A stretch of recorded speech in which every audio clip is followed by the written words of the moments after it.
Welcome, everyone. My name is Professor Doug McGetchen. I'm the director of the Peace Studies program here at Florida Atlantic University. And today we have a wonderful guest, Claude AnShin Thomas, who is a Vietnam veteran. And he's here to tell you about his many experiences leading up to his work, experiences, and afterwards, and what he has done since then to take a different path and learn to heal some of the damage that had occurred during the war. He is a pseudo-Zen monk now. And I will turn over our presentation today to Claude AnShin Thomas. Please join me in welcome.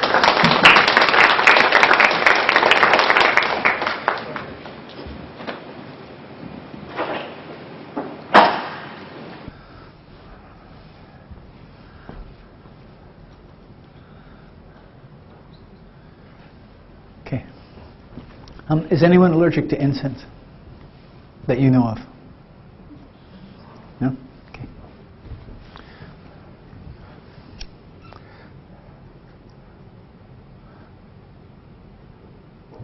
Okay.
I'm going to try and do this sitting down. I'm never very successful at it.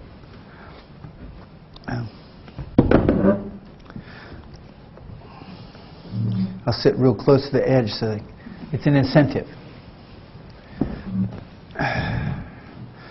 How many of you have ever had any active contact with a Buddhist monk? An American Zen Buddhist monk? Good, one. I'm a bit of an odd character, although I'm not unique. Buddhism is a growing practice here in the United States. And what drew me to Buddhist practice was the fact that there was no tradition of proselytizing, and it didn't matter what I believed. It didn't matter what I thought. It mattered what I did. And then the structure, particularly of Zen practice resonated with me because of my background. Having been an athlete most of my life, being really comfortable with the disciplines that come with being a successful athlete. And I don't like to do anything unless I'm successful. And success being a personal measure, not an external measure. Also, my military training and experiences, and then my post-military experiences. I spent the last 9 months of my military service in the hospital. And I was injured very seriously in Vietnam.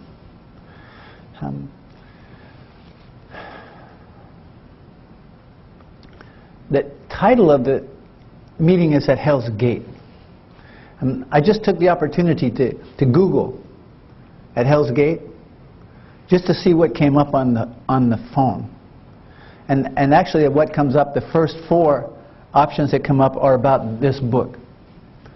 But I also discovered that Hell's Gate is also a very narrow portion of the Columbia River up in British Columbia.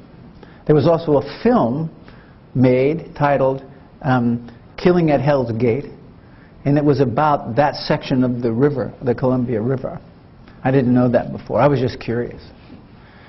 I'm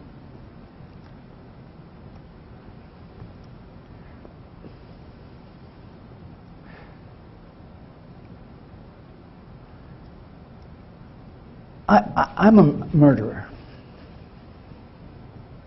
And I say that not lightly. And I don't say that for any shock value, but just as a statement of fact. I've been responsible for the deaths of a lot of people. And also from the position that I sit in now, I also look at the reality that the moment I picked up arms, I became responsible for every death in every war throughout space and time. The consequences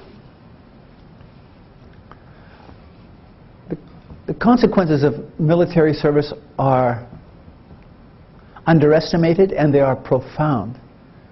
Whether the service is a combat service, or just whether the service is a combat service or a non-combat service, doesn't alter that fact. The purpose of the military is the propagation of war. Everyone who goes into the military receives that basic training. That basic training is rooted in the dehumanizing of the other, the creation of an enemy. And that wasn't a giant step for me, because I grew up. And that's what competitive athletics are about. It's about defeating your opponent, and your opponent then becomes your enemy. If you look at the language of competitive athletics, they often use the language of the military.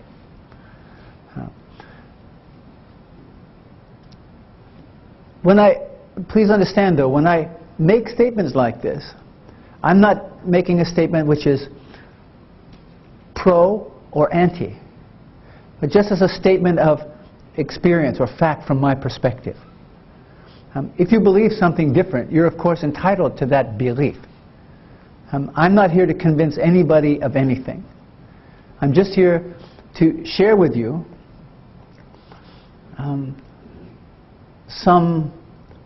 the truth of my experience as I understand it, as it's become known to me, and as I've witnessed it around the world. I was ordained. I accepted to become ordained in this. It's a Japanese Soto Zen tradition. Now, there are two dominant Zen traditions in Japan: Soto and Rinzai. The Soto Zen tradition is rooted in just sitting, where predominantly they concentrate just on sitting meditation. The Rinzai tradition, although dedicated to sitting meditation, also is rooted in a practice called koans. They are intellectual questions that are meant to challenge our way of viewing the world. You probably heard, you may have heard of some of these. What's the sound of one hand clapping? Or how do you take a step off of a 100-foot pole? Or there's all sorts of, those are some simplistic versions of it.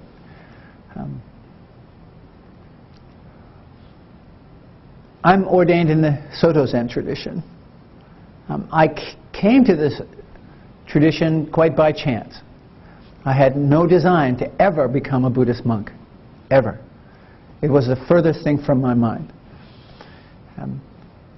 In 1989, I had come up against, I had done a lot of work in therapy. So I'd looked a lot at the violence in the family that I grew up in and the impacts that had had on my life. I had looked at the issue of alcoholism in my family and how that had played out in my life, the impacts that had on my life. What I hadn't worked with was the real cost of war in my life. I thought that I had worked with that. I thought, hey, I've recognized this, I've talked about it, I've acknowledged it, I'm done with it. That was far from the truth. The minute we say we're done with something, you can rest assured that we're far from being done with that thing. In 1989, I was working for the government, actually for the Department of Defense, Department of the Army. I was facilitating, I was a director of an employee assistance program that was to care for the civilian employees and the military family members in a 6-state area. All of New England plus New York State. I had 3 different offices that I visited in the greater metro Boston area. One of those places was a place called Watertown Arsenal. Watertown Arsenal, it doesn't exist anymore, it's a mall now. But at that time, Watertown Arsenal was built in the 19th century as a place to build cannons and armaments in support of the Union activities in the Civil War. A lot of the buildings and things that existed when I had an office there were from that period of time. I went to visit a lawyer. He was the lawyer for this place. It was a research and development facility at that time. And I remember talking with this lawyer. And the lawyer was in the Army Reserves, and he was in a reserve Army Ranger Battalion. And he was going on and on about the Veterans Administration and how he was not being cared for, and how he wanted to upgrade his disability because he was affected by post-traumatic stress. And he'd never served in a combat theater. And I remember I left his office. It was in this old Victorian house. And I was walking down the hall, and the hall suddenly just closed down on me. I became very claustrophobic, and this thought went through my mind: if this guy has post-traumatic stress, what's up with you? Up until that point, I hadn't really considered it. Because you see, I was in a helping profession. I knew all of the answers. I had all of the information. But what was happening is that I was using all of that information and to keep the real cost of war at a distance.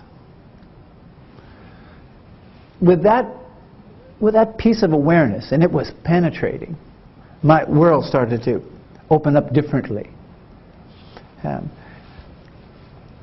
I started to recognize some of the symptoms of post-traumatic stress that I have carried with me all of my life. I carried with me since my service in Vietnam. For example, I lived alone. Intimate relations were virtually impossible for me. I just couldn't stand people close to me. I didn't want to know you because I felt the moment you come close to me, something was going to happen to you and you would die. You would get killed, you would get injured, and I didn't want the loss of that. I didn't want to deal with the loss of that, the loss of something close. Intimacy was inaccessible to me. I haven't slept, and this is still true today, I haven't slept more than 2 hours consecutively in any one night since 1967. It's still like that. At 3:30, 4 o'clock this morning, I was still, this is a benefit of having a disturbed sleep pattern, I get a lot of work done. But in the past, it wasn't possible for me because at night, you see, in Vietnam, the night is what wasn't safe. At night, my anxiety level would rise. And I didn't understand, because I wasn't consciously connected to what was happening, I didn't really understand it. It was just regular for me. It was just the way life was. So I never questioned it. I remember when I first when I was first discharged from the military and released from the hospital, I went to university because I didn't know what else to do.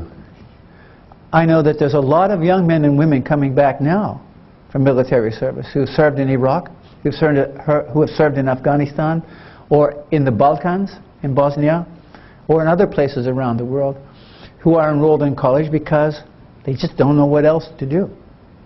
And they don't really know why they're here, but it's something it's something that we could do. So I enrolled in university, and in a place called Slippery Rock. Slippery Rock State, it was a state college at the time. The reason I went there is because my father had graduated from there, and he was able to get me into school there. In the first year and a half, I can remember, I never lived in a dormitory.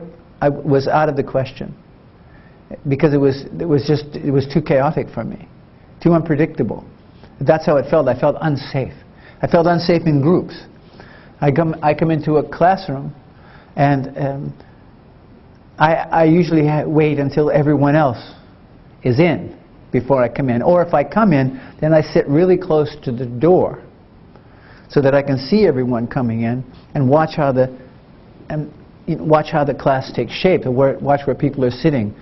Because groups of people whom I don't know are not safe for me. And at night, when the sun would start to go down, as I would look out, I could hear, in the distance, I could hear gunfire. I could hear artillery. And in the early days, I could actually see people running by the window. Now, if you take these kind of symptoms, or if you take these kinds of experience to a mental health professional, they're likely to diagnose you as either psychotic or schizophrenic, or schizoaffective, something like this. So I'm not going to go to a mental health professional and tell them what I'm experiencing, because the first thing they're going to want to do is they're going to want to either hospitalize me, or they're going to want to medicate me. The psychotropic medications, and I've been through that route a bit. The psychotropic medications that I was given never did work like the drugs I found on the street.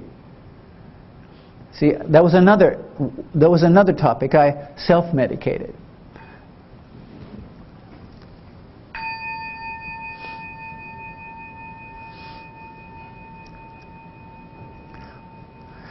But you see, during this whole period of time, I never questioned what was happening to me. It was just normal. This was my normal. You see, I was constantly staring through Hell's Gate. I remember sitting in a class. I think I told this story to Doug the other day. Maybe not. I told it to somebody recently. I was sitting in a political science class, or something like this. And although I was anonymous in terms of my military service, I don't know how anonymous I was. I mean, I was dressed, I had a fatigue jacket on, and it was just clear that I wasn't an ordinary student. And I was older than most of the students. But I'm sitting in this class, and there was a discussion going on about My Lai. Does anyone here not know what My Lai was in Vietnam? Do you know what My Lai was? No? Yes? No? Some do. Yeah, some do, some don't.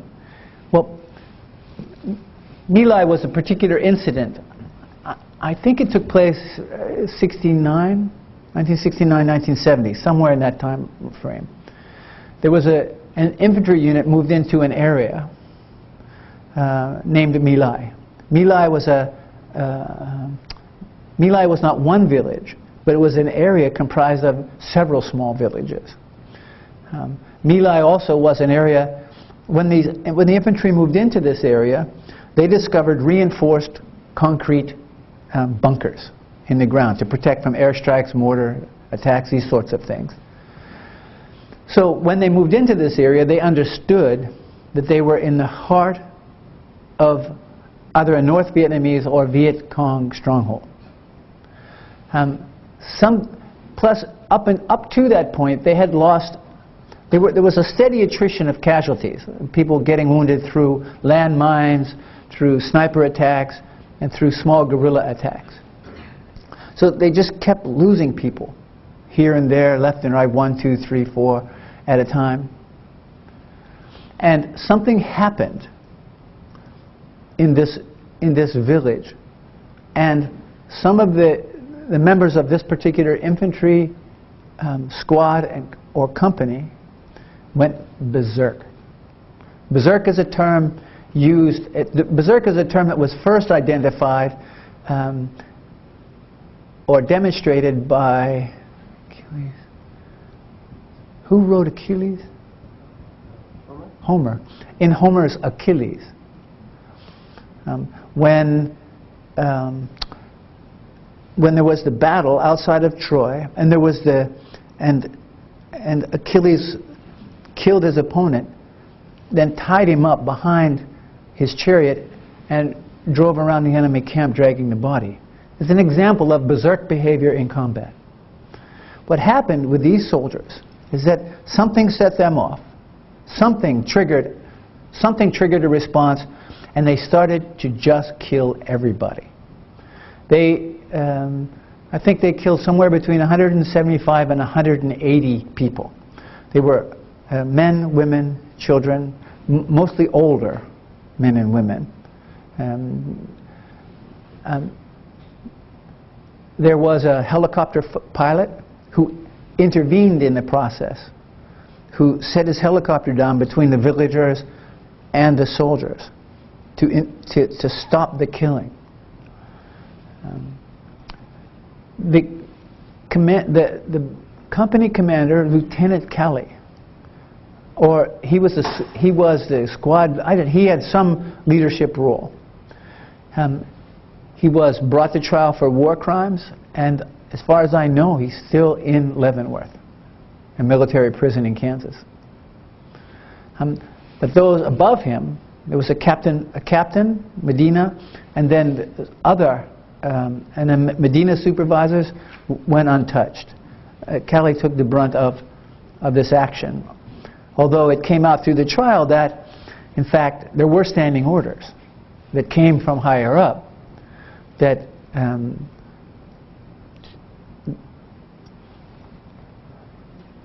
that if you come under fire, you need to take them out.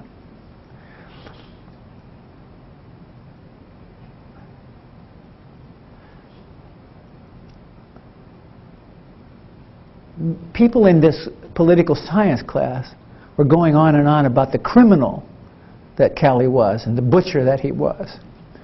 But they had never been in the military, they hadn't served. And I had just been through those experiences. And when I stood up and identified myself as a former soldier, as a combat veteran, and somebody made some sort of sideways comment to me, and the next thing I remember is that I was sitting in the back of a police car, handcuffed. And what the police told me was that they told me I didn't hurt anyone too bad, but that I tore up the classroom. I don't remember. I just don't remember. But that's how sensitive I was to these particular issues. That's it, staying at Hell's Gate and not knowing it. Now, I was very active in the efforts during that period of time to end the war. But my motivations weren't generated from a place of supporting active nonviolence or supporting the various notions of peace. My whole premise was, if you are not going to fight this war to win it, then come home, because it's just a waste of time. It's a waste of time, it's a waste of resources, it's a waste of human life. The same can be said for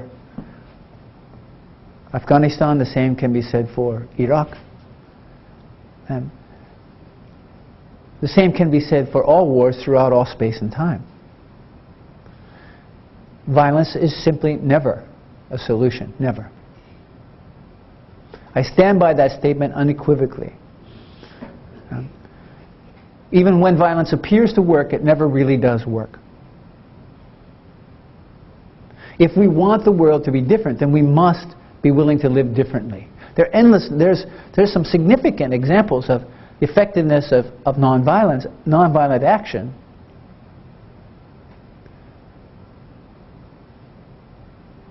But the question always remains, if it is effective, why don't we embrace it? Why don't we embrace it more strongly? And to really embrace nonviolence is to not pursue nonviolent actions, keeping violence in the background, so just in case it doesn't work. So, it's like, we'll approach it, we'll do this nonviolent thing, but, if you don't do what we want you to do, then we're going to blow you up. That's not really using diplomatic or nonviolent efforts to reduce a conflict or to come to some resolution to a conflict. Not from where I sit. There's another book that's recently been published. What was the title? Kill Them All? There's something like Kill Them All. That's not exactly the title, but it's something like that.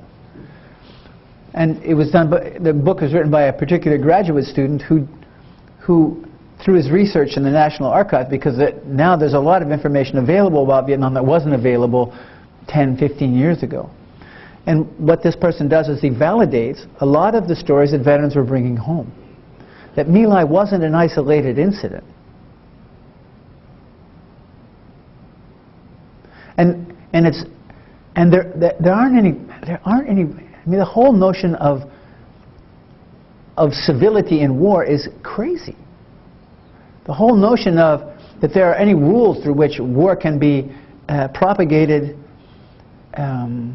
humanely is crazy.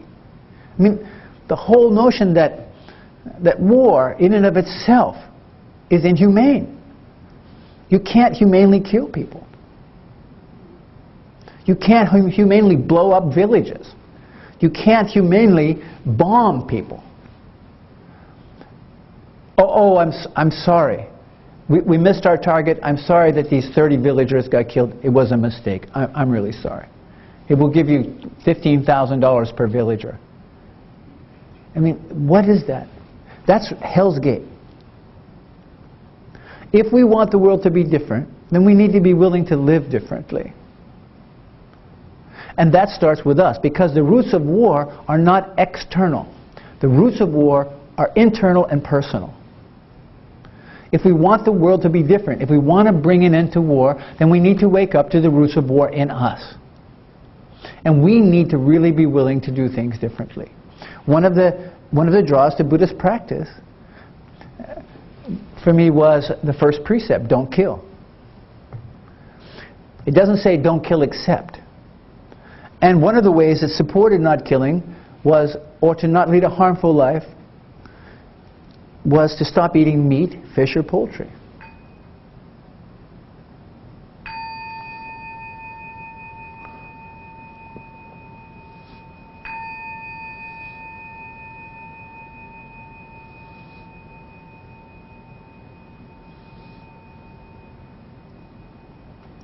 Now, I had actually stopped eating meat, fish, and poultry long before I came to Buddhist practice. And I remember when I first stopped eating meat, fish, and poultry, my motivations were prurient. I was in college. I was in a graduate program, and there was a particular woman that I liked, a young woman that I liked, and there was a group of people that she hung around with, and I wanted to be accepted into this group, and this is what they were doing. So I pretended like I was doing that while I snuck out to McDonald's and had a fish sandwich on the side, you know, or I went down to the local supermarket and bought turkey dogs, you know. But at a point in time, I stopped doing all of that. And somebody asked me one time, so why don't you eat meat? And it just came out of my mouth because I don't want to support the institutions of killing. And I remember when I said it, I broke out in a sweat. And I could feel my face flush. That's how I knew that what came out of my mouth was the truth and not some idea of what I wanted to say. So people always ask me, so how can I stop the killing? And it starts in these really simple and direct methods. This is the way in which I live my life now. This is what makes sense to me. But I have to be cautious that I don't get dogmatic about this whole. I don't get ideological or dogmatic about this, about the way I view the world or approach life, because then that just becomes another form of war. I'm not here to impose my values on you or impose my ideas on you. I'm here to share with you what I've learned through my experiences and what makes sense to me. What you do with that is entirely up to you. But we have the opportunity, each and every one of us have the opportunity to change the world. We can change the world. One of the most powerful forms of active nonviolence that we have exhibited in this country is Rosa Parks. Rosa just said, I'm not moving. That's it, I'm not going. Lock me up. I'm not moving. I'm going to stay here in this seat. I'm not going. That one simple gesture, look at the impact that one simple committed gesture had in the world, in this place and in the world. There's another example of active nonviolence that from the Second War, from Germany, that perhaps contributed to the saving of tens of thousands of lives of people who were incarcerated in the concentration camps. Because one of the major sources of encouragement for those who were imprisoned in these concentration camps, who were enslaved in these concentration camps, was the knowing that people remembered them, that people thought about them, that people were doing something to support them. The hope that they could, gave them the hope that they could survive the most horrendous of conditions. But towards the end of the Second War, the racial laws in Germany were changed. They were expanded. There was a group of people in the book in the reading that I've done about this event. People have written that the laws were changed to include the Mischlings. Mischlings is a German word for half-breeds, right? Yeah. Although this is about mixed marriage. Oh, about mixed, yeah, but I'm just saying. But what happened is that there was a whole category of people, Jewish people, who were married to Germans who were exempt from deportation. Or there were people who had, there were Germans who had mixed heritage, like the children of those mixed marriages. They were mixed heritage. And they were exempt for a period of time from deportation, execution. But they changed the racial laws to encompass all of those people. So they went around and gathered up all of these people who had heretofore been exempt. And in Berlin, when they gathered up all these people, they brought them to a warehouse that was controlled by the SS on a place called the Rosenstrasse. What happened is that the family members of the people who were taken started to show up. They found out where they were being held. They started to show up, and they were just sitting outside of this warehouse, demanding to see their family members, or demanding that their family members be returned home, and that's it. Nothing. That's it. Just that. There were men, women, children. The number grew to, I don't know, several hundred, maybe 1,000 people outside of this warehouse. The SS showed up, laid out their machine guns, and ordered them to leave. Said, if you don't leave, we're going to kill you. And they simply said, without our family members, life has no purpose. Kill us. The SS blinked. They couldn't do it. They couldn't kill their own citizens at that point. They just couldn't do it. In fact, some of the people who had been taken were already sent off to the camps, and they were ordered to go get them and bring them back. They forced the release. This group of people forced the release of their family members.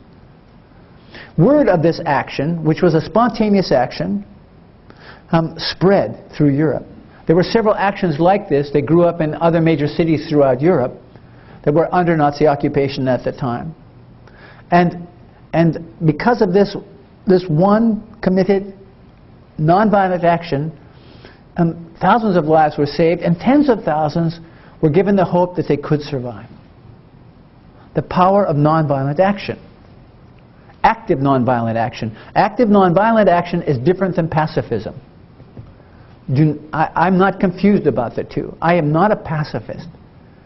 A pacifist is someone who, from my understanding, a pacifist is someone who rejects violence because they're afraid. They're essentially afraid of violence. So they reject violence out of fear of violence, not out of any sense of awareness. They also reject violence because they think they are superior to those who act out violence. Active nonviolence versus pacifism. Active nonviolence, simply stated, says that I know that I have the capacity in any given moment to act violently, but I make the conscious choice not to. So it requires awareness. And the violence can be against self, can be against other, or can be against the environment. See, that's the other thing that drew me to Buddhist practice that made so much sense to me, because I've known the truth of this since I was a young boy. The interconnected reality of all that is. No action happens independent from another action.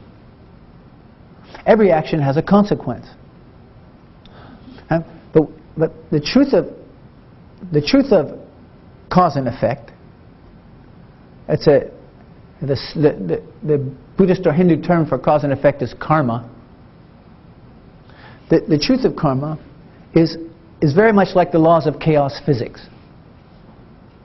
The laws of chaos physics, if you know anything about physics, I only know this because I talk about it. I don't know anything about physics. But chaos physics says, for every action there's a consequence. We simply cannot know when it will manifest itself or to what degree. We can only know that it will manifest itself. And believe me, I know the truth of that. The knowing that I'm talking about is not the knowing that my birthday is on the 21st of November. That makes me a Scorpion. You don't have to think about it. And that my clothes are black, or that I need to wear glasses, or that my hearing's not good. Now, I'm not talking about that kind of truth. I'm talking about the truth of knowing beyond intellect. It's a place we can come to if we're willing to wake up to all of the conditioned behavior we have inherited that's been passed on to us endlessly through the endless streams of generations that came before us, and through the collective conscious of which we're a part. There is no such thing as an individual choice. It doesn't exist. All choices are influenced by that which we have inherited through either the karma that we've inherited, either through the family lineages or through the collective conscious of which we are a part. Now, it's also true that there are certain physiological conditions that influence the decision-making process that have nothing to do with inherited karma. Exactly. But generally speaking, when I talk about karma in these two streams, it is the greatest source of influence in our lives.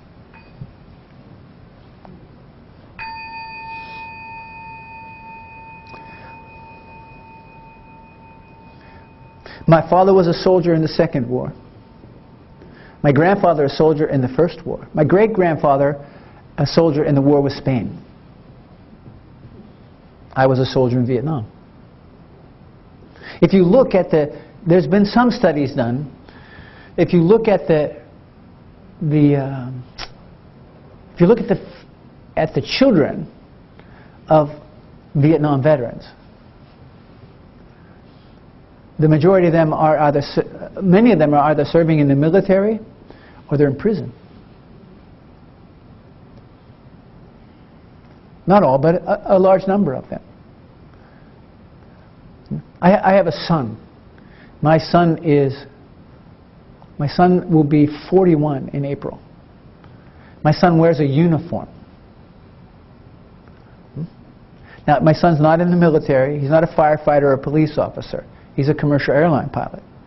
But I thought, isn't it interesting? You see, the whole reality of inherited karma. He's got that uniform going on. But because I've been willing to deal with him and deal with this topic, the topic of inherited karma, how it influenced my life, and the karma I created as a result of that, there's a process of transformation in place that enabled him to live differently, to make different choices. When he wanted to learn how to fly, he was talking about going in the military. I never discouraged him. What I did is I encouraged him to look at other options, to know that there was more than one option. And this is about koan practice, to look at any experience from different angles of perception. Because there isn't just one angle of perception. If I hold myself too rigidly to only one angle of perception, I do myself a great injustice and I miss the point of what's happening. If I hold too rigidly to one angle of perception, that is at Hell's Gate.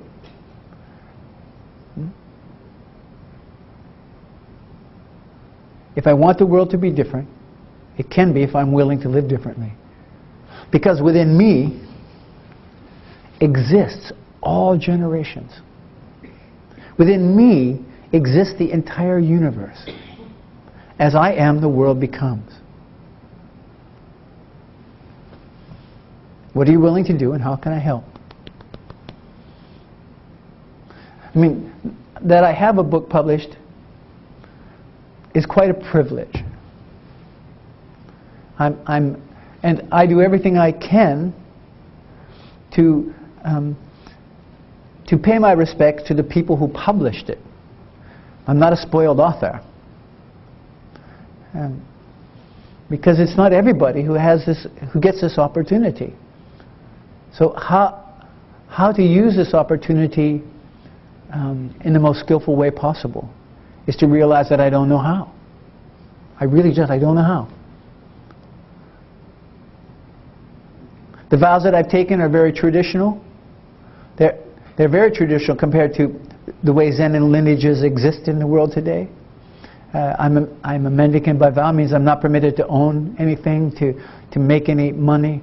I'm not permitted to have insurances or retirements or anything like that. I live life as directly as I can, and I'm supported by a community. You know, if I get sick and I need care, if the community provides that care, then I can get treatment. If they don't, then I can't. And I accept that. I was ordained, by the way, in Auschwitz. I was ordained at the site of one of the crematoriums in Auschwitz, and then I walked in robes without money from Auschwitz, from Poland to Vietnam. Then after that pilgrimage, I walked from Yonkers, New York, where I was ordained, where I received my formal priest vows. I walked from Yonkers, New York to San Francisco. Since that first pilgrimage in 1994, I've walked about between 45 and 48,000 miles. Kenshin, who's a senior student and assistant to me, not my wife or fiance, she studies with me. And without her support, what I do would be incredibly more difficult, and I would not be able to accept the kind of invitations that I get. Her strength and her insight and her advice and counsel are immeasurable to me. Kenshin's walked all but 5,000 of those miles with me. When she came to study with me, her first when she agreed to come work as my assistant, I said, okay, then you can join me for this first retreat. She said, oh, what retreat is that? And I said, well, we're going to walk across the United States without money. You know, but you know, she showed up. Yeah, she showed up, and she walked. The first 3 weeks, month was difficult for her, but she walked. I spend periods of time every year living homeless on the street. Because as a consequence of my military service, I actually did live homeless on the streets of Pittsburgh, Pennsylvania, outside in an abandoned car. Luxurious accommodation.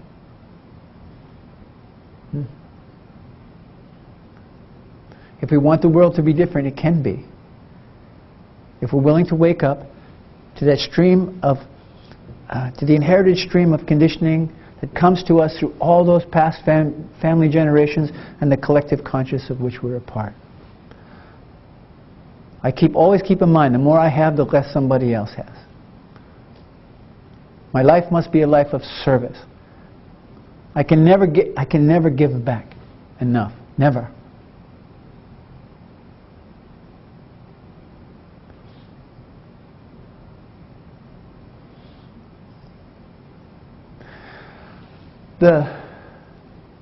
When I was contacted by Mr. McGetchen,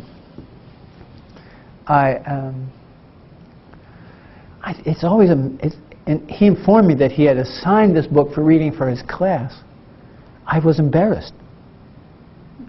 Really, I was embarrassed. I thought, what do you do? My book?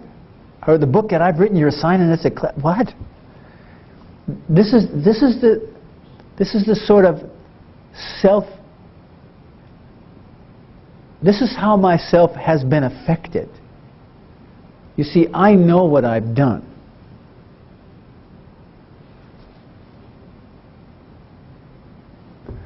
In the name of ideologies, I know what I've done. And I still hold that if you knew what I did, you wouldn't buy that book. But the interesting thing is that book details a lot of what I did. Yeah. I got a letter from a soldier in Iraq. Somebody sent him the book. This was 2 or 3 years ago. And he wrote to me. And to thank me for having written the book. And he said that he slept with it under his pillow at night. Because in reading the book for the first time in his life, he didn't feel like a freak. He didn't feel alone. And that was the point.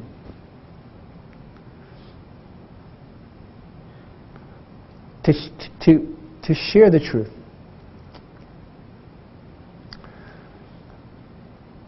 The particular the particular population that I belong to, veterans, and the subset of combat veterans, one of us commits suicide every 62 minutes.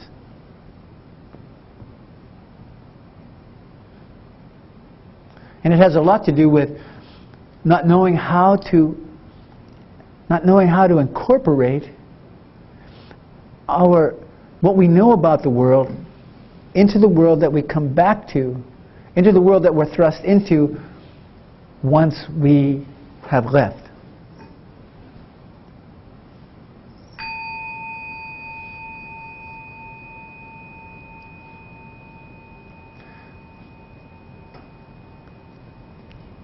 Psychotherapy is not the cure. Medication is not going to stop it. Those are important tools, but without a disciplined spiritual practice, learning how to live at peace with our unpeacefulness, because the truth of our experiences will never go away, never. Healing and transformation are not possible. I have a young person that I know, Elliot. Elliot lost his foot in Iraq. He walks in a prosthesis. Elliot just went to visit his grandfather, the father of his mother. He's in his 80s now. And his grandfather, for the first time ever, talked about his war experiences in the Second War. He's been living with this his whole life and not been able to say anything about it. And the impact that has, the influence that has on all that we come in contact with is profound. We need to talk.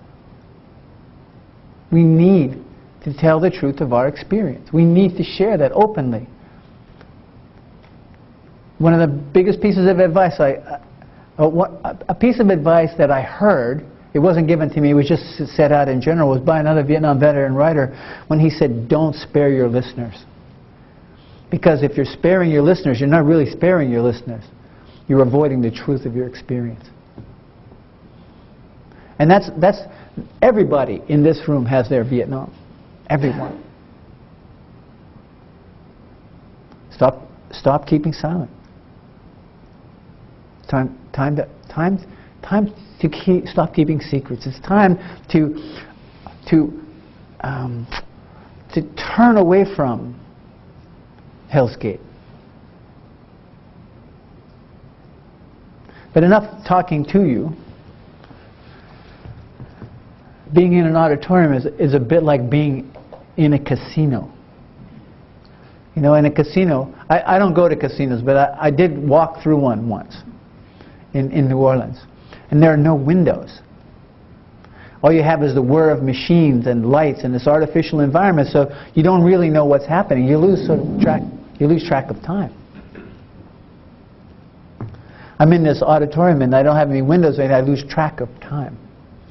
Because I get absorbed in the information that I'm presenting because it is so important. But it's time for me to stop talking to you and open up for your questions. Now, I would say you have the opportunity to ask me any question that you would like, as long as it's a question and not a statement. And please understand, as I said at the beginning, I'm not interested to debate or argue with you. If you have a different position than mine, really you're perfectly entitled to it. You don't have to convince me. And if you disagree with me, you're also entitled to that position. But please don't try to convince me of the rightness of your position and the wrongness of my position. Also, I'll say this is not an opportunity for you to give a co-lecture. So if you have a question, please ask a question, and ask it we're in an academic environment, right? 12 words or less. Hey, that's a lot. This is the first monastery I lived at. I came to the teacher that I was studying with. The first teacher I studied with was Asian, and I came to the teacher I was studying with because I was all incensed about something. I don't know what. But I came bursting in his door, and I was going to ask. I said, I'm going to ask him. I started to talk to him, and he said, oh, do you have a question for me? And I said, well, yes. And I kept talking. He said, well, then, he said, 8 words or less. And I said, but he said 6 words or less. And I said, he said 5 words or less. And I stormed out of his place, slammed the door, came back the next day and asked the question of 4 words. It's possible. Direct and to the point. Questions? You can ask anything you want. Anything. Yes, please. Do you find the loss of energy not eating meat? The question was, do I find a loss of energy not eating meat? Oh, like I said, I've walked 48,000 miles. In fact, before I became ordained, I raced triathlons. And I haven't eaten any meat, fish, or poultry for over 30 years. So, no. Actually, I feel more energy, not weighed down by all of that. Yeah. Not only physically, but emotionally and psychologically. because I'm not supporting the institutions of killing. Question? Yes, please. Did you consider the peace pilgrim when you began to walk? One more time, please. Did you consider the peace pilgrim when you began your walking for peace? Yeah, the question was, did I consider the peace pilgrim when I started to do these, when I started to walk? Now, does anyone know who the peace pilgrim was? Okay. It's interesting you should know. No, but to answer your question, no, I didn't even know about her. The peace pilgrim was a woman. She's dead now.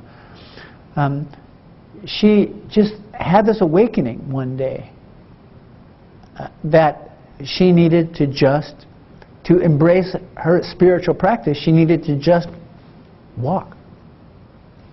This woman, when she walked, she wore a smock, like an artist's smock, and she had just a few things in the pockets of the smock, and she walked several times back and forth across the country.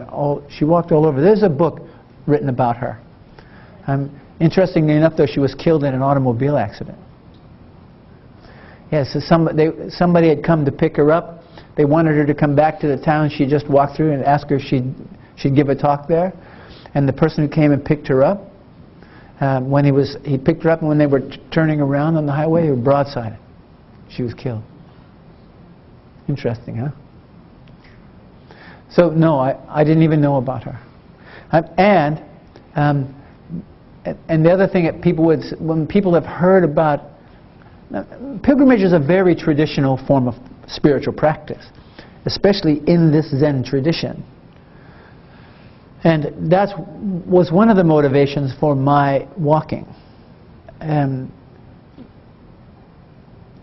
People would always ask me if I was walking for world peace, or if I was walking for, I just said, I'm walking just to walk. I had no particular agenda. It was about the discovery. The whole point of spiritual practice is about discovery.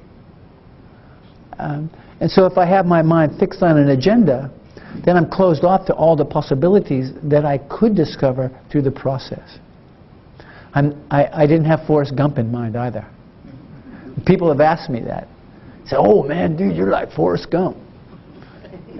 I said, stupid is as stupid does.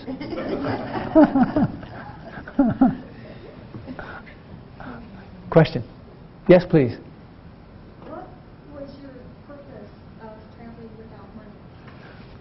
What was your purpose of traveling without money? Well, the question is, what is my purpose for traveling without money? It's actually, it's not a there's no, I live without money. It is a vow that I've taken. It's a traditional vow of poverty. In Buddhist traditions, it's a vow of mendicancy. So it's a renunciation of all the things that we feel we have to hold on to have a safe and secure and satisfied life. So it's the attachment to all the worldly things that we think are necessary for us to be successful, happy, joyous, and free.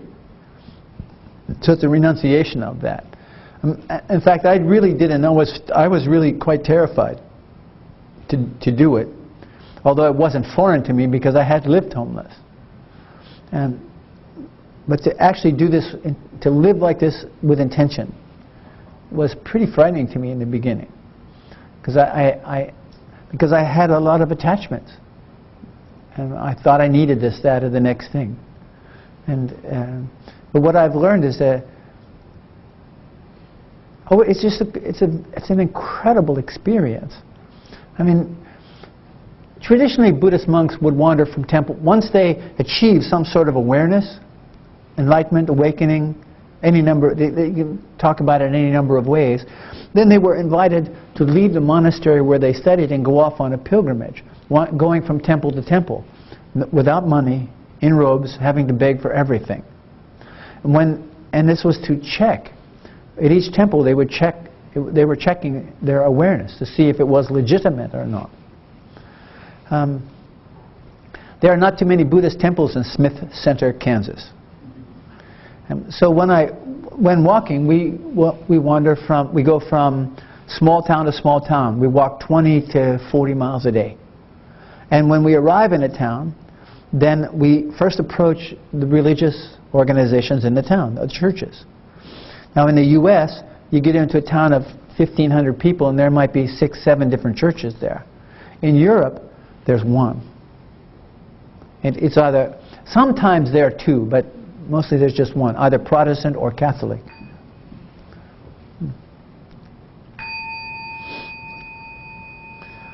So we approach first the religious organizations. We ask them for a simple place to stay.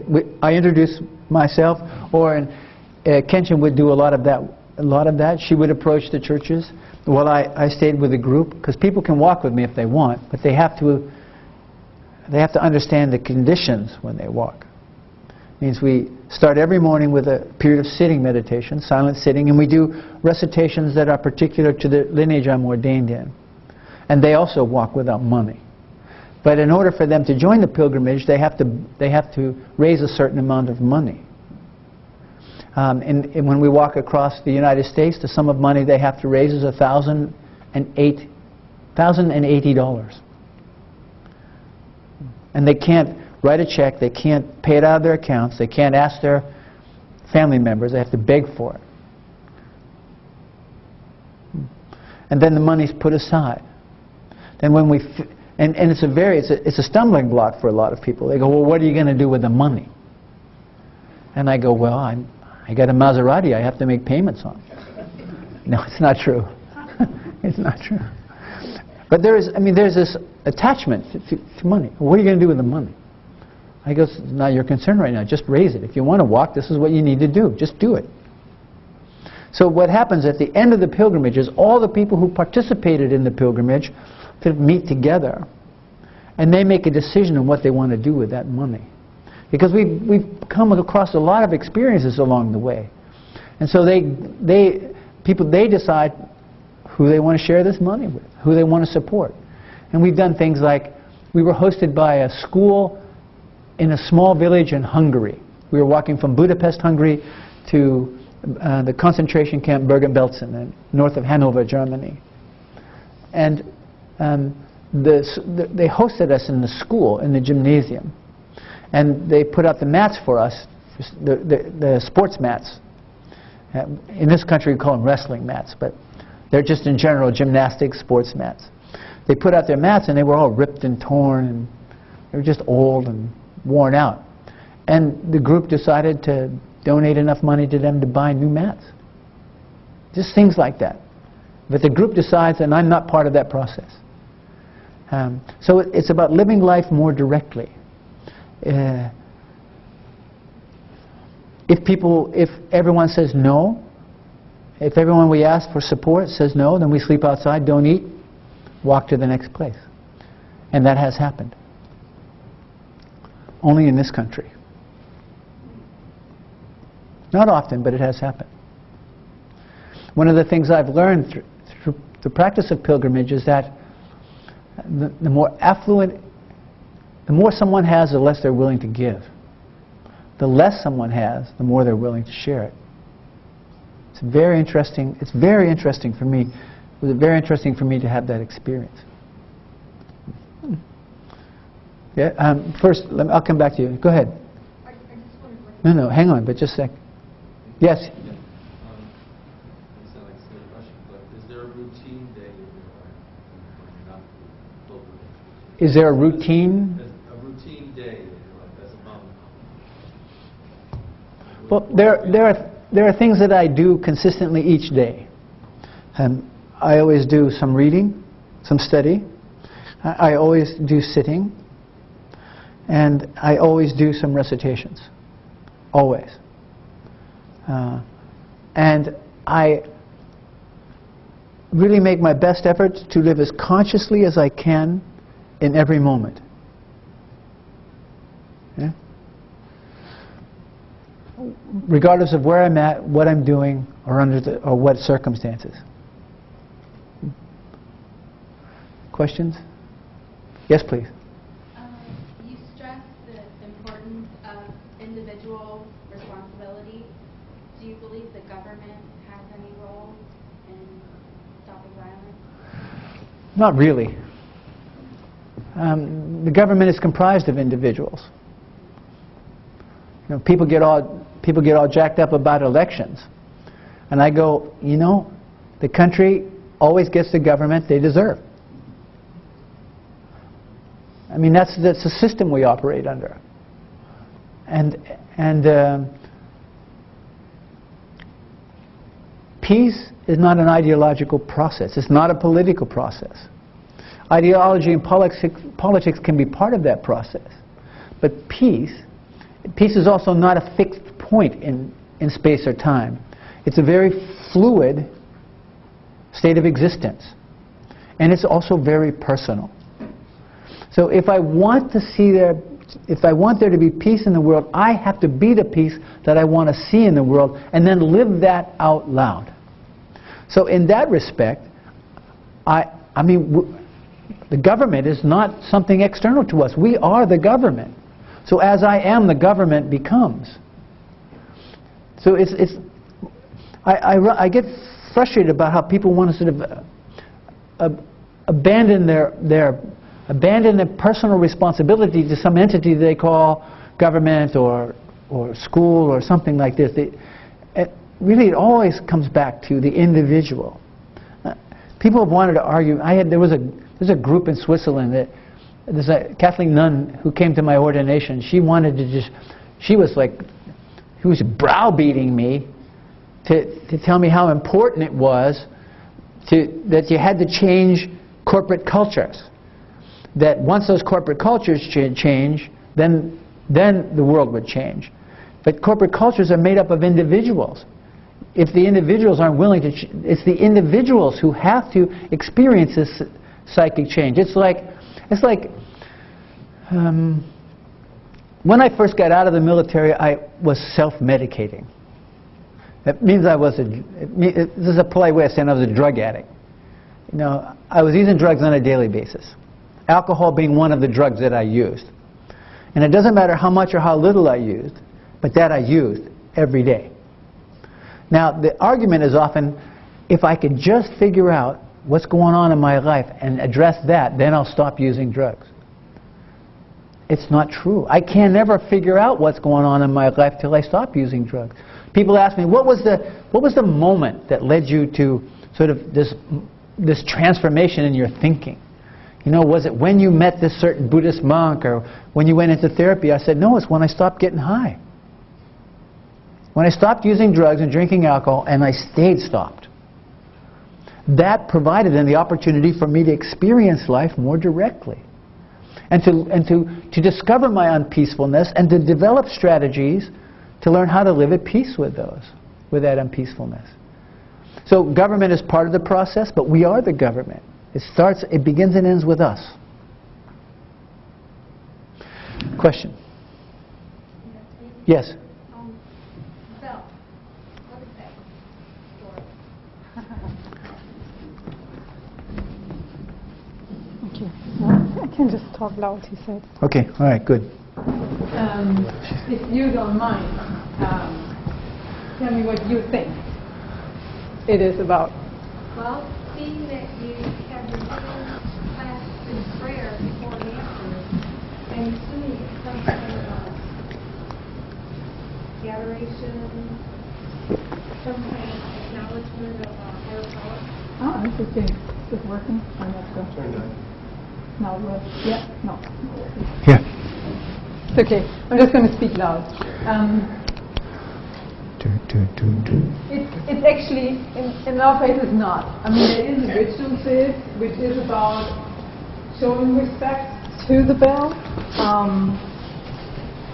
And it's more from practicing this attitude that often we use items, you know, instead of noticing. Like we say, it's not that I'm ringing the bell, but that I'm helping the bell to sing. You see how there's a difference in how you approach that? So we call this a bell of mindfulness.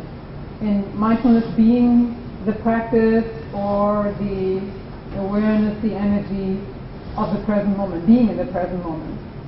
So the bell is actually an invitation telling you to stop for a moment and reconnect with your breath and reconnect with the present moment.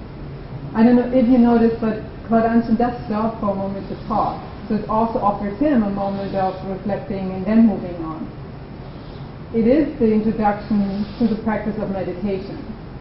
Meditation being the quality of not just habitually doing and saying and thinking, but to have awareness for the present moment and being able to make choices.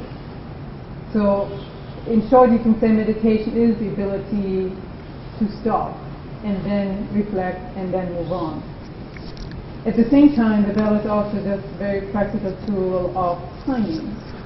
So this way, Claude AnShin has some information about the passing of time. As you mentioned, no windows, no real sense of how much time has passed, and it's a way for me to communicate. There wasn't so much, but often when I do the 2 bells, it's also an indication perhaps to start with question responses. So the sound, it's having a voice, the sound of a bell. Because also when people don't exactly know, and perhaps during the event no one's going to ask the question, although 99% do ask the question, what is she doing with this bell? It doesn't always get asked. Often we don't allow ourselves to ask the obvious question. People do understand that the sound is about something. And it's about, even if you are in 1,000 other directions during the talk, usually the sound gets you back here. And then you already experience that without just being aware that you experience it. I mean, I had people who would show up and say, I was unconcentrated, I didn't really know exactly what this monk talked about, but I did get the bell. I did get the bell. So, in practice, we use it also to communicate other things, but during the talk, it allows the flow of the events to go differently. I've had events where I forgot the bell, and it's different. I mean, you don't know now because you have experienced it, but from my side, the atmosphere of the event is different without that non-verbal teaching. So thanks for asking. Great. Yes, please. On meditation, do you find that the bell and tools like that help? I know that in your book you say that you meditate. Actually, I write in my book. Okay. I don't say. Okay. You write in your book, and it states that you meditate daily and frequently. Do you find that that bell of mindfulness carries that meditation over throughout your whole day? And do you carry that bell with you? Well, actually, I do carry the bell with me, but I don't use it all the time. Kenshin doesn't follow me around with the bell. But some people have thought that. There are some assumptions in your question that I'd like to address, to clarify. Meditation isn't a particular thing that we do, but how we live our lives. Meditation is the quality of living now, in this moment. Because now, in this moment, is all that exists. Nothing else exists. There's no past, no future. There is just now. The past and future only exist in thought patterns. Yet, in the present moment, though, all that stuff is here. But we spend a lot of time either thinking about what was or worrying about what is, not paying attention to what's to now. The point of meditation practice is to provide a structure and give us tools to begin to discover how quickly we're seduced or taken away from now, and to help us come back to living right here, right now, because in this moment all things can be known.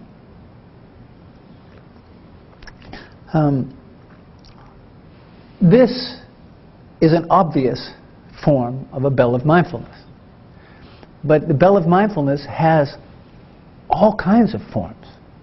A car horn, a light changing, a telephone ringing, a text message coming in, a door slamming, any number of things can serve as a bell of mindfulness. Strong emotions rising can serve as a bell of mindfulness. So when I feel that strong emotion rising, before I react, that is the bell of mindfulness is an invitation to bring me back to my breath.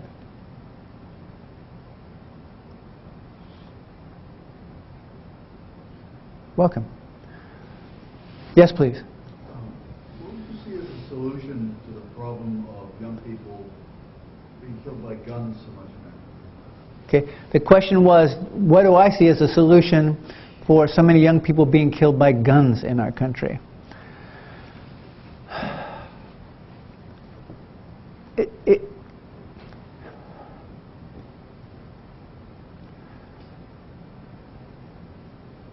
There isn't a simple solution. And it's not just young people who are being killed. On average, there was a study done by Harvard University called the Violence Project. And they've continued to track the data that they originally collected. And in this country, we kill between 33,000 and 38,000 people every year with guns. Now, think about that.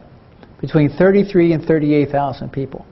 How many people have died in the last 9 years? American soldiers. Let's just say American soldiers. How many American soldiers have been killed in Iraq and Afghanistan combined in the last 8 years? How many? About 6,000. I think we're beyond that. Yeah, I think we're pushing around 12 to 15. Oh, I don't think they're that high. Combined. Yeah. So that's what I'm talking about. Yes. Well, let's not quibble about it. I'll take your number. 6,000. Too many. 9 years. Every year in this country we kill between 33,000 and 38,000 and nobody fusses. So, a soldier is killed in Iraq or Afghanistan and it's a travesty. Somebody shot down here in Miami Beach. It hardly even makes the papers. We are at war in this country. If we want the world to be different, we have to be willing to live differently. So what are you willing to do to embody the tenets of nonviolence? What are you willing to do? Because unless we're willing to live differently, nothing will change. And as I said, violence expresses itself not only physically, but economically, sociologically, culturally. Am I willing to wake up to the roots of war and violence in me? And am I willing to live differently?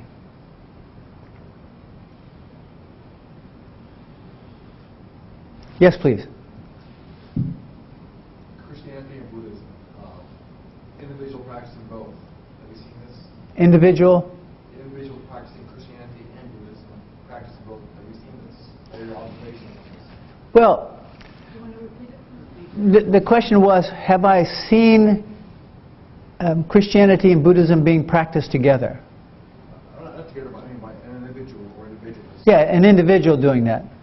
Well, I mean, I'm baptized in the Protestant church, and I'm a Buddhist monk. Yeah?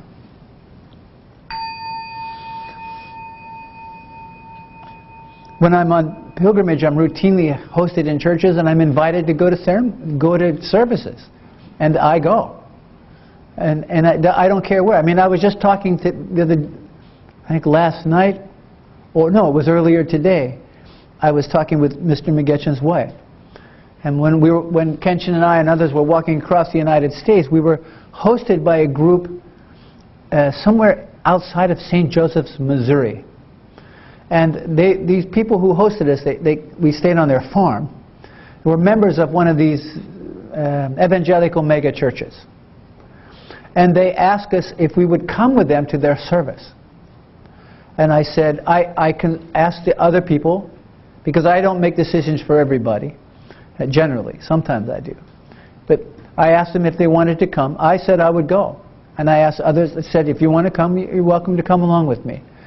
But then I told the person who brought me, I said, I'll come for your service with just one stipulation. You know, don't proselytize me. Don't proselytize me.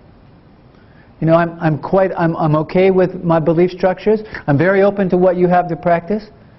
But that's your way. I need you to also respect my way.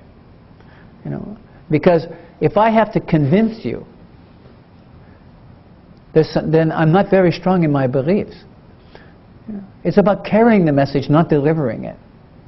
And any religion, or any religion, or any lineage, or any brand that creates separation, hatred, and specialness, that preaches separation, hatred, and specialness, has nothing to do with the essential core tenets of the faith that they ascribe to. And it doesn't matter whether it's Hindu, Muslim, whether it's Jewish, whether it's Buddhist, whether it's Zoroastrianism, it doesn't matter.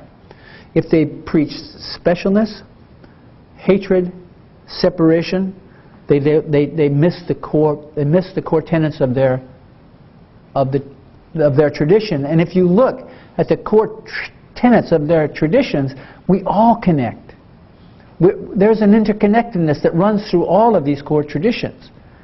The thing that drew me most to Buddhist practice is, one, there wasn't a tradition of proselytizing, and two, it was about looking, the emphasis to look to see where we are connected, not where we are separate. I write about a story when we were walking across the United States. We arrived in a small town in Colorado. There was, 80 people. And there was really only one church that we were aware of. And Kenshin went to the church to ask for a simple place to stay and some simple food to eat. I mean, we're in the middle of, like, man, I don't know, the next town was 80 miles away. But whenever we approach someone, we let them know we're Buddhist practitioners on pilgrimage. As soon as the words came, the way Kenshin, you correct me if I don't do this right. When Kenshin came back to the group, she said, well, when I told her that we were Buddhist practitioners, she said, well, I can't make a decision, I have to ask the pastor. And of course, when you get that, you already know that the chances of them offering you a place are pretty slim. We were sitting in a park on the concrete. I was sitting on a concrete picnic table, and a car pulled into the parking lot. It was a '68 Oldsmobile. If you haven't seen, I mean, this car was immaculate. Big fins and big lights, and it was just beautiful. And I was admiring the car. The guy gets out of the car. He walks over. He walked over to me and he said, "Are you the Buddhist monk?" Now, if somebody asked me a question like that based on who I am and my background, my first reaction was to say, "No, I'm not the Buddhist monk. I'm a shaved-headed cross-dresser." But I didn't. I just said, "Yes, I am the Buddhist monk." And then he asked me, he said, "Do you believe in Jesus Christ?" And I said, "Well, sure." And then he was stunned. He didn't know what to do with that because he didn't expect that. Then he said, "Do you believe the way I believe?" I said, "Well, I don't know how you believe." He said, "Well, according to this book." And I said, "Well, which version of this book?" I said, "There are like 35 or so of them." "In which translation?" He said, "Well, there's only one, this book, right here." And I said, "Well, probably not then." And he said, "Aha, I knew it. You're the Antichrist." And I said to him, I said, that's a real powerful promotion. I said, "I'm just a simple Buddhist monk." And I asked him, I said, "How old are you?" He gave me his age. I said, "Did you serve in the military?" He said, "I did." He said he was a soldier, combat soldier in Korea. And then he volunteered. He said, "I fought so that you could be free to do what you're doing." And I looked at him and I said, "I was a combat soldier in Vietnam. And I fought so that you could be free to do what you're doing." He didn't say a word. He stopped right there. He walked over, got in his car, left. He came back about 15 minutes later with 3 bags of groceries. He couldn't give us a place to stay, but he did offer us food. So it's not about creating separation. It's about where do we connect. However you want to believe it is up to you. But is it? But always explore. I always explore, or encourage people to explore. Does what I'm believing preach separation, hatred, or specialness? Okay, good. I didn't, but that's thanks. So it is very possible. I mean, I have ordained pastors who study with me. Protestant pastors, we have Catholics, we have some Jesuits who are ordained in the same lineage I'm in. It's entirely possible to practice together, or to have sort of feel connected to both traditions and practice in both traditions. Yeah. But it's time to bring this to an end because I have another commitment following this. But I want to end in a usual way for me. First, I'm going to turn off the microphone. But not the microphone for the camera. Yeah. In the tradition I'm ordained, we bow. The bowing that we do is a very precise practice, a very disciplined practice. And the bowing is not bowing down to something, but it is an expression of connection or gratitude, thankfulness. It's another way to shake hands. We're taught to press our palms together with our thumb tips touching, and then our thumb tips rest gently against our first knuckles. And then the tip of our longest finger, our fingers are not spread but together, and then the tip of the longest finger is parallel with the tip of the nose. We're not too stiff or we're not too casual. Just precise. And when we bow only at the waist, nothing else moves. The name of this position in Japanese is Gassho, G-A-S-S-H-O. So when I'm a 21st century monk, I have a laptop, I do emails, I'm on a cell phone, not often, but I'm on a cell phone, and all donated, of course. And when I sign, I write emails like it's my letter writing. I don't write emails like text messages. And when I sign my emails, I always sign them in Gassho. So it's always with a bow. So in Gassho, I bow to Kenshin. My bowing is an expression of gratitude for her support and for her service and for actually creating the atmosphere that held us together through this period of time that we're talking with the Song of the Bell. It's not an easy or simple thing what she's doing.